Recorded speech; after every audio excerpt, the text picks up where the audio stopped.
research project is about the prevention of California wildfires and how to decrease their destructiveness.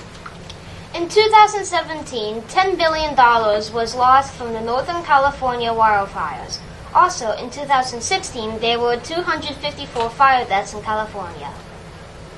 There have been 9,560 California wildfires in 2017, and 1,266,224 acres have been burned in them.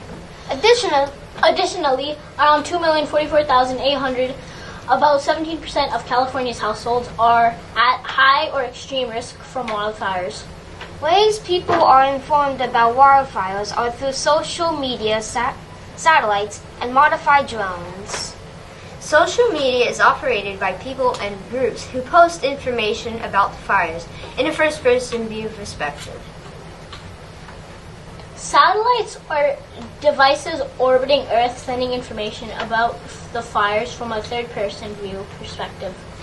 The modified drones, also known as fire drones, fly around the acre of the fires and broadcast information about the fires from a first-person perspective.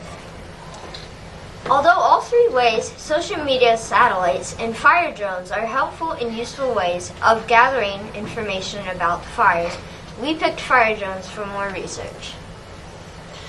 We realized logically that for social media to be the best solution, people constantly have to operate the posts and everybody in the area would have to have access to the media, but everyone in California may not have access to social media.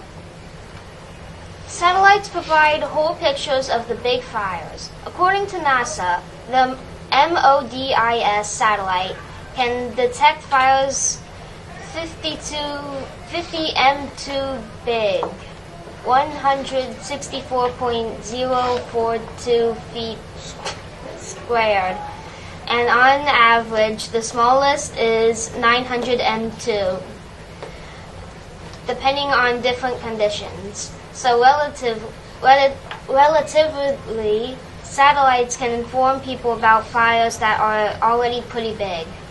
The fire drones can circle around fires and send information in real time about the fires. Also, the fire drones have thermal imaging cameras that could detect fluctuation in temperature on the ground and possibly prevent fires from happening. Research on the fire drones lead us to think if we could use fire drones to prevent most fires from happening.